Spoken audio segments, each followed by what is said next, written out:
Sorry for that interruption. It was interrupted.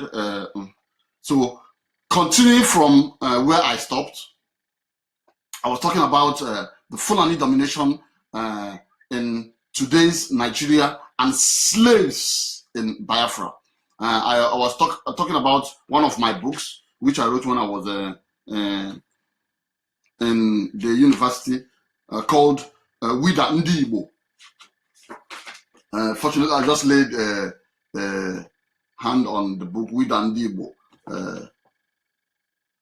You can just take a look at the book. Some of you, is an old book. I wrote it when I was an undergraduate. Topics in this book delve into what is happening today. Many of you who have a copy of this book can attest with me and seen the genesis of the Igbo. This is like a political history of the Igbos. I wrote it when I was a student of Nnamdi Azikiwe University.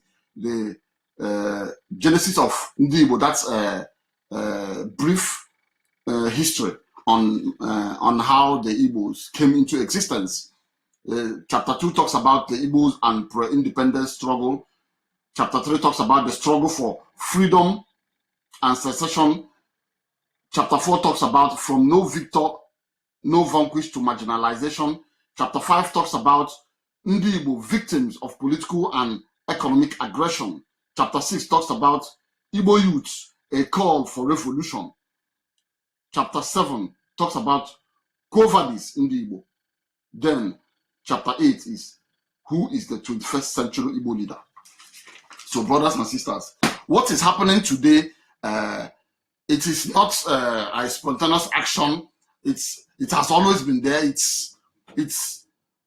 has been our goal to fulfill our destiny, our God-given destiny, a destiny of emancipation, of redeeming our people, a destiny of reaching our political and economic El Dorado, doing a lot of things, because we can do a lot of things. And you and I know that we can do a lot of things. Nigeria know we can do a lot of things. But unfortunately, they don't want the children of God to exercise their freedom. They don't want the children of God to do what they are supposed to do. They don't want the children of God to showcase their God-given talent, their skills, to contribute to humanity and mankind.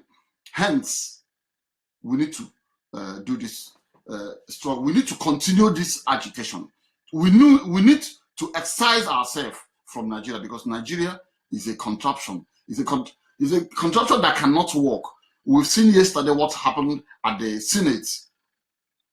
The Senate refused to talk about, they voted the quest bill for restructuring out. But what do you expect? I expected that, because the Constitution, as I said, the 1999 Constitution is a charade. It is not a document that we can abide in. It's not a document that we can trust. It is not a document that can bring change in Nigeria. It is not a document that can bring progress and prosperity in the country. So anybody who is talking about excising ourselves from Nigeria, then the person is a slave. I'll be coming to that. But for now, this agitation has to take a new dimension. What do I mean by a new dimension? I have been researching on how things are going to go well, and I've come to the conclusion that from my research that we don't need a vote from the Security Council in the United Nations to achieve what we want to achieve. We neither need their vote nor their backing. What we need is, when we gather in a round table as Nigerians, we demand what we want, because the country cannot work. So that is why we have to sustain this tempo. We must sustain the agitation. We must make Nigeria ungovernable for the state. There must be lawlessness in Nigeria. As long as there's lawlessness, we will come to the round table and decide the future of the country. When we decide the future of the country, we communicate to the international community what we want. I've seen, because of the way things have gone in the global scene, we don't need anybody to sanction us to be a nation or not to be a nation. We only need to start talking to Nigerians. We'll start talking to Nigerians by waking them up, because most Nigerians are asleep. Many Yorubas are asleep. Many Ijos are asleep. Many Hausas, they've been on their knees for hundreds of years since Usman Dan Fodio and his fellow mad jihadists invaded their land, raped their women, took everything that belongs to them, and have subjugated them to. Do you know that in the core north, you cannot be anything without the permission of the emir? So these are the things, we need to wake them up. I'm happy I saw the young man, Dr. Dan Fulani, who visited Nnamdi Kanu and said they prefer to be with the Biafrans than to be in Nigeria. Because these people has been suffering for hundreds of years. You can imagine his name. His name is Dan Fulani. They have to subjugate themselves in order to get things. And that is what is happening in Nigeria today. You have to genuflect and bow to a non-entity to become a minister, to become a governor, to get contracts, to get appointments, to even get a job. You have to bow to a non-entity. Look at the National Assembly. Look at the people that people the National Assembly. Many of them cannot even construct bad sentences, talk less of a good one. So this is what we are talking about.